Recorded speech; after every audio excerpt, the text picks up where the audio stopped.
母庙来推出这个外港大菜，就是希望讲，在咱迄阵全盛时期，酒家菜一个特色菜路来奉献，来呈现，互咱来游客。啊，这袂甲咱当地一个菜地方小吃来做一个打擂台，因为咱的地方小吃喜欢吃意面，喜欢吃打枪鸡，我们也会去欣赏去吃。你也想讲要食阮永春啊繁华时期的地方的特色菜肴，咱嘛会使来母庙再来欣赏。所以是来提供，互更较侪人有更较侪的选择来咸水，拢会使食到无同的地方小吃，地方特色菜肴。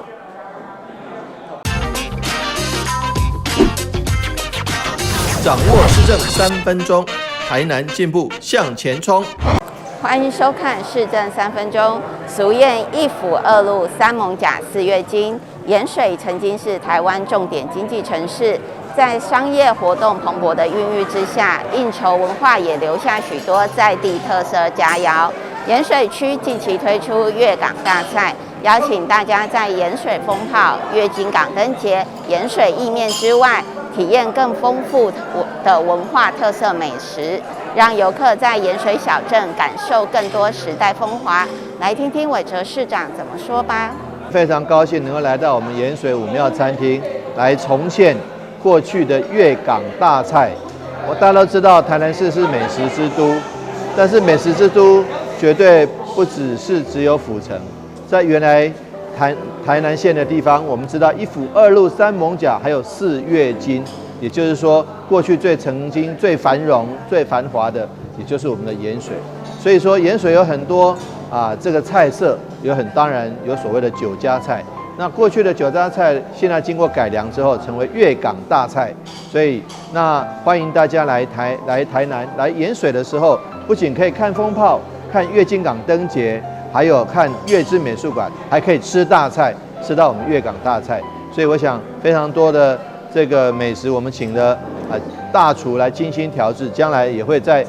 盐水的许多的餐厅、大街小巷都看得到。我们也很希望各位好朋友，大家来看看我们盐水除了美景，除了很好吃的水果、番茄意面之外，还有哪些大菜，都欢迎大家一起来盐水看美景、吃大菜。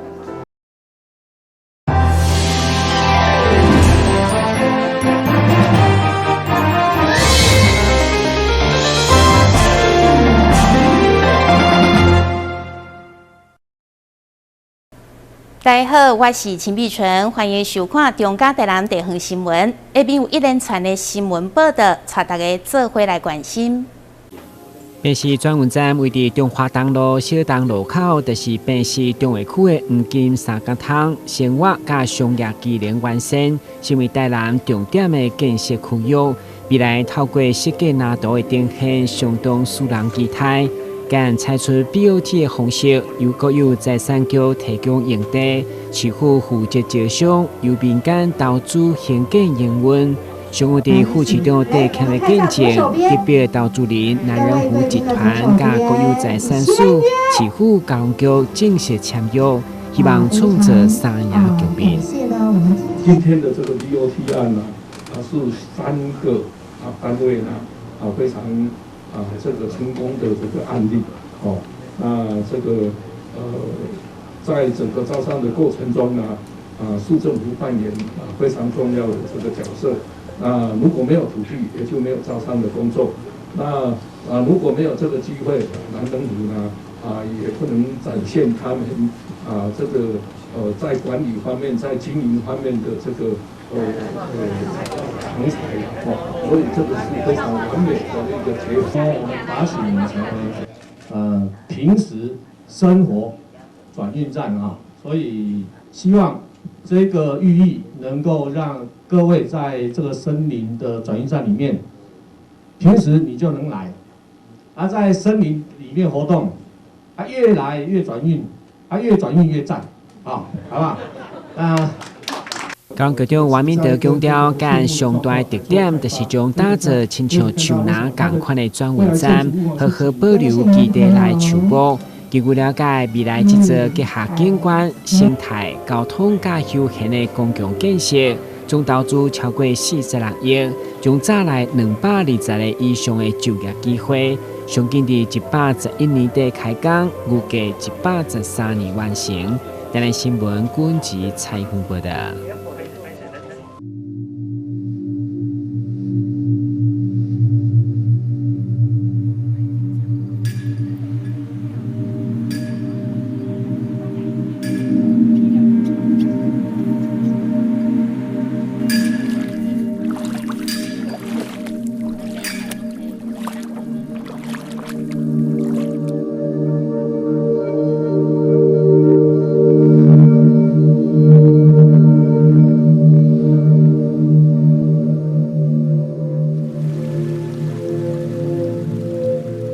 等待一档的活金港灯节，2022年活金港灯节总算伫咧1月22号准备要登场。去年因为疫情停办，今年准备要强势回归，邀请到70组的艺术团队，展出83组的艺术作品，成为历届上济。展期更是延长到拢总有38天，特别伫17号上午伫永春戏院来举办宣传记者会。今年活金港的这个灯节。伊是为2012年到即个已经10档啊10档期间，咱已经创造了500万观光人次，500万观光人次，会当换一句话来讲，就是讲咱全国1800万的人，已经来差不多将近要一半的人有来过咱咸水月灯港看过灯节。所以这边咱特别用心，除了有5大艺术的这个灯区以外，咱嘛有70个团队来参加这个作品的展览，过来就是讲有83个作品伫咱的月灯港来演出这个时间延长作品增加过来就是咱嘛有这边特殊的唯一这边的伫这个月津港的这个船上的这个光灯的这个演出，由我们李志清教授跟我们雷虎团队第一次用水上的这个灯节的方式来呈现我们月津港更不同的风貌。活动的当日由台南副市长赵清惠协同议员各贵宾做伙伫现场抢先来熟悉日本超行的艺术团队 Team Lab。透过活动时嘅导演艺术作品，和疫情之下无到出国嘅大家，会当透过用无同嘅方式，甲世界继续做连接。我们在这次呢 Team Lab 展出的作品呢，是 Team Lab 彩绘水族馆与世界相连的版本，这是首度在台湾展出的作品。那在这次的作品里面呢，就是除了透过民众参观者他来到现场，把自己的创意或者是颜色画在我们不同的鱼类上面，透过扫描进入到就是我们的水族馆世界，变活生生的鱼。在这次最特殊的版本呢，就是我们与世界相连，所以呢，在每个不定时的时间内呢，我们会有国际有展出这个作品的，就是鱼群游过来。那所以呢，我们常常可以在这个展区内看到呢，比如说来自东京的鱼群，或来自美国的鱼群。那当然呢，从台南月津港这边所有参观者画的鱼呢，也会游出世界，游到东京、美国各种不同有展出我们作品的地方。所以呢，在这次的展览里面呢，是具有非常特殊的意义。在疫情的状况下，我们希望透过艺术文化的交流，让世界看到台湾，台湾游出世界。这摆透过5大展区，把规个盐水变成公益美术馆，欢迎有闲的民众会当伫1月22号到2月28号来到盐水体验。伫咧上严重的去年疫情过后，要送予民众的特别礼物 present。台南新闻刘品言采访报道。亲像伫美国学校同款，伫遮有户外篮球场，阁有会当饲迷你马小型农场、夹娃娃机、投篮机。甚至阁有训练肢体协调甲反应的创新游戏设备，互学生各种师生伫疫情控制之下，游玩会当体验到户外教学同款趣味。因为这次疫情啊，所以毕旅都延后啊。我们老师为了体谅我们在教室就是读书太辛苦，所以就让我们来这边玩啊。所以有篮球机啊、夹娃娃机啊，看嘛就是放松心情啊。今天也很开心。能够就是奇瑞可以邀请我们到这里来玩，然后其实整趟旅程是非常的开心。学生他们期待3年的东西，期待3年的户外活动已经没有了，所以我们选择到这边来，给孩子一个生态上面的弥补，以及户外的走动的一个安全的空间之下，所以我觉得这是一个蓝海。来到这边来，我觉得很放心，而且孩子玩得非常尽兴。这间位伫咧东区附近的课后辅导中心，教学空间会当容纳300人，不但设有在艺教室、游戏区、餐厅等等，规划十分用心，互来参观的家长甲学生拢真安心伫遮参观。我觉得这个环境，因为它整个也很空旷，然后它其实设施也很多，然后我们刚刚也有参观了一下教室，那我们觉得就是设备啦都非常的好，然后洗手间也非常的干净，然后我觉得它很用心的是它的一些防护措施啊，然后安全措施都做得非常好，真的让我们有点觉得像是那种美国小学的感觉，觉得一个非常棒的教育环境。很多补习班就通常都是那种只有教室的，然后这种补习班就是有一些游乐设施，可以让同学或是小孩放松，疏解他们的压力。刚考完试嘛，本来想说哇可以去毕业旅行了，但是因为取消了嘛，所以就有点失落，那个情绪就是可能会觉得说，为什么我1、2年级可以去，我们3年级那么辛苦，然后却没有一点回报这样，然后结果老师帮我们争取到这次机会，就觉得哇，老师真有心，就是我们心情好，就是可以从谷底可以慢慢就是回来正常开心一点。疫情的爆发改变了真侪人生活模式，互因各种创新的校外教学安排。互这群无毕业女性学生减少了心中的遗憾。台南新闻张秀伟、许曼珍采访报道。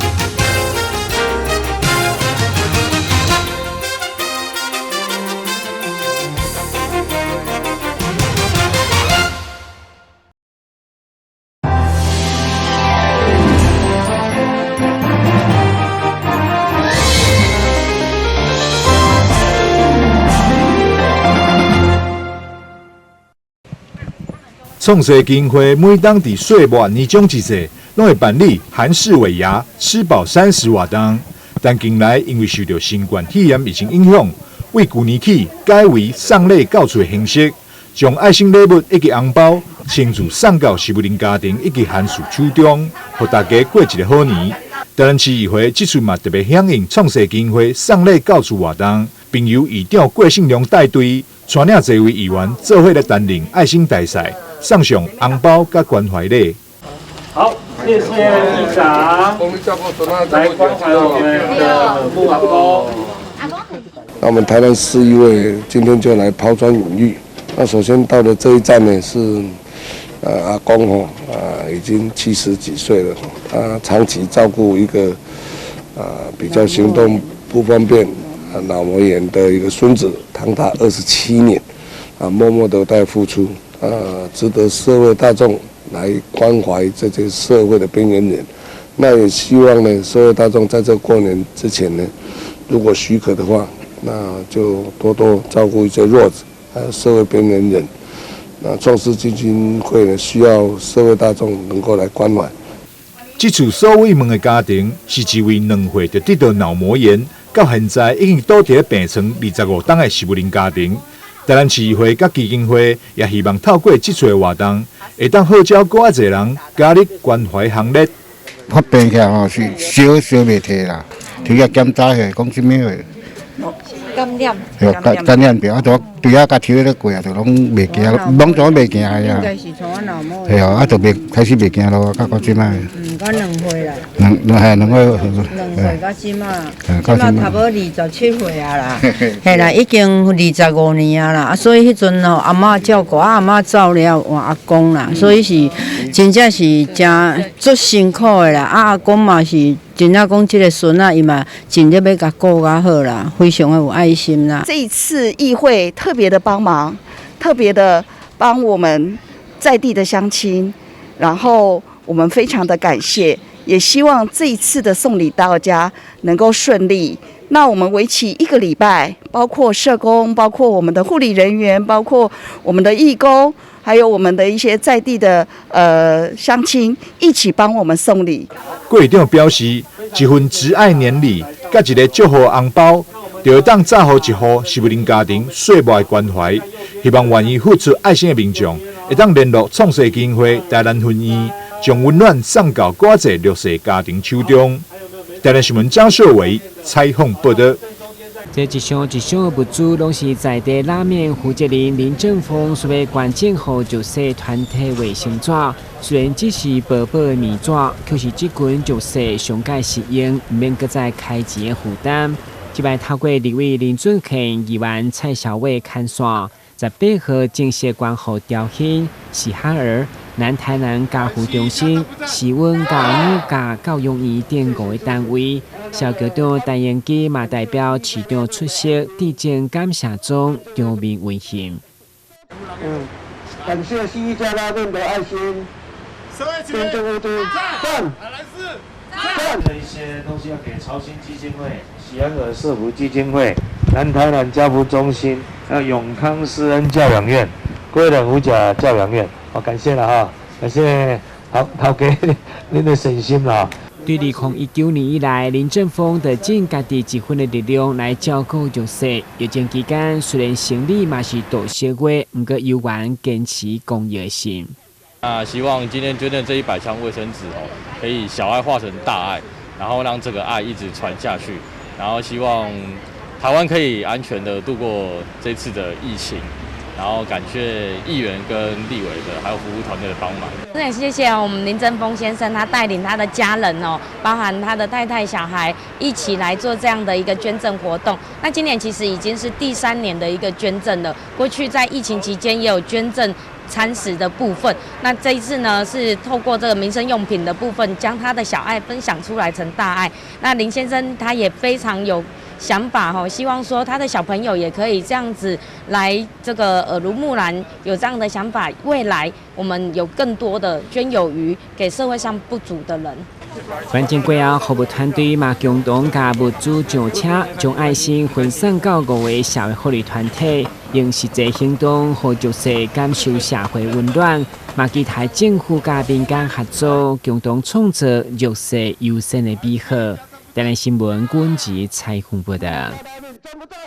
寒假将要来临，为了让弱势家庭的学童嘛用的安心享用营养午餐，台南市议员林美燕结合民间的社团妇女联合会、康黄金诸神爱心协会、英美西主会、甲中华九子慈善会等善心团体，连续第7档举办寒假的中餐活动，包括南区、安平甲东区，总共17间国中小。313位学童受惠。社会资源往往也是必须要靠很多人聚集在一起。我们将小爱化为大爱，我们集中很小很小的爱，把它化为一个大爱，才能产起关心我们需要关心的人呐。我们台南市妇女联合会，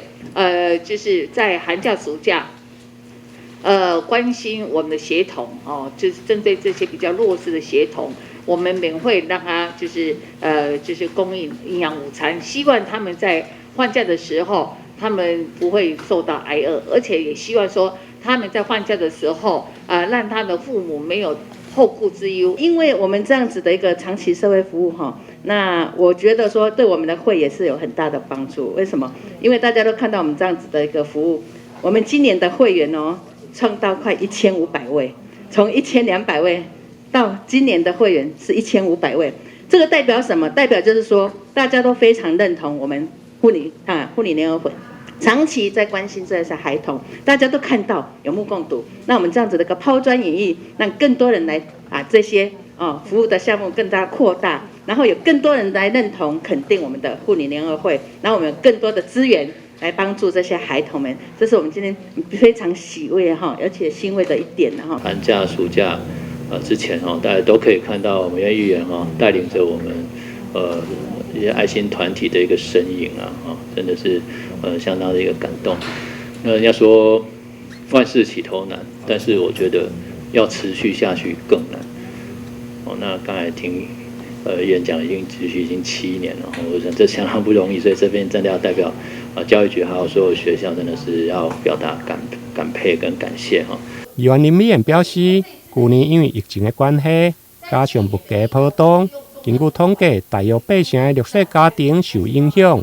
中餐活动的计划举办7档来，今年首次突破300位学童，不但人数增加，而且每份的中昼顿平均阁增加15块。因此，议员呼吁，如果小朋友若无法度来领取，嘛要事先通知，避免爱心资源被浪费。台南新闻林根采访报道。台湾茶文化协会伫咧台南文化中心举办深入查取茶文化的特点，透过将近40位的学生共同来呈现展出的内容，包括茶具、茶果，佮有茶室的展演，佮有讲座、书法展。透过丰富的展览，充分表现出台南最近几档推展茶文化的成果。这次我们的展览呢是由4位陶艺家。然后在1楼的都是我们台湾陶艺家，本土陶艺家，然后2楼呢是2个茶艺的大空间，然后都是以茶器具，然后呈现呢1楼下面那边呢是春夏的风格呈现，楼上会有一个秋天的气息的展现，还有一个冬天下雪的空间的布置。特展甲展区以1楼甲2楼作为区分。1楼以书法佮有灰仔茶具为主，2楼是用茶室布置为2大区，2大区分别用无同的风格来做展出，甲大自然的元素融入于布置当中，营造出舒适自在的环境。这是台南文化中心新春系列的展览，特别邀请那个台湾茶文化协会于1月15至2月6号，在台南文化中心无物陈列馆的1、2楼举办深知茶趣茶文化特展。那在1楼的部分有很多的茶具，然后陶艺作品，还有书法家陈明德的作品。那他书法作品行云流水，那写的主题都与茶有关。那2楼呢，他考量到这一次蛮特别的，它与空间的就是空间的情境有做特别的装置，那再摆上茶席，非常的特别。欢迎对茶文化有兴趣的民众，会当伫1月15号到2月6号的期间，来到台南文化中心，深心来感受一下台湾的茶文化。台南新闻刘品言采访报道。基美医学中心闭月外科医师曾文新表示，随着气候的暖化，代谢症候群的病人增加，腰子结石的盛行率嘛对咧增加。伫台湾，大约每10个人都有1位有腰子结石的困扰。传统的治疗有体外震波、经皮肾脏手术甲腹腔镜，但现在有一种软式的输尿管镜，对自然孔道来做无创的肾内手术，不但会用治疗结石，甚至肾脏囊泡、肿瘤，拢会透过无创的手术。因为其实现在台湾人大概每10个人就有1个人有结石，尤其是台湾又是属于比较干热的地方，比较湿热的地方。大家在夏天的时候天气非常热，然后流汗又流的比较多，那这时候呢，导致说他体内尿分排不出去的话，这样尿积在肾脏还有膀胱里面，久了以后就会产生结石这样子。所以大家台湾每10个就有1个人有。那这1/10的人呢，有80%的人会不断的复发，一辈子都会只被结石所困扰这样子。那过往呢，在肾脏的结石，我们有比较多选择方式，就是体外震波碎石。但是体外震波碎石，它在比较大颗的石头，或是在比较多肾盏里面的石头，就是它比较散播性的石头，在肾脏里面的话，它会比较难处理，这样子要处理打很多次，导致病人要传夫妇进出医院，非常困扰。那再来的话，就是有经皮的肾脏取石手术。那经皮的肾脏取石手术呢，它必须要在腰部里面打1个洞，甚至2个洞或3个洞这样子。那经过皮肤再穿刺肾脏，再进到肾盂里面去处理这个结石。那我们每穿过肾脏1次，就可能会造成肾脏会损失5% 的功能这样子。虽然后续可能会恢复，可是一定会跟原来的肾脏还是有差别这样子。那以我们现在的那个无创的方式，我们可以用软式输尿管镜经由尿道，经过输尿管进到肾脏里面去。我们可以进到肾脏的每一个角落，就每一个肾盏里面去，然后我们可以将石头做一个击碎的动作，然后把击碎的石头能再一颗一颗捞出我们的体外这样子。随着科技的进步，目前软式输尿管镜不但直径会用做到0.2公分，而且弯曲的角度嘛会用达到270度。不过医师提醒，透过自然孔道的无创肾内手术，针对各种的疾病，拢有伊的适应症，而且部分的位材嘛必须要自费。台南新闻林根采访报道。感谢你收看《中嘉台南地方新闻》，我是陈美纯，咱再会。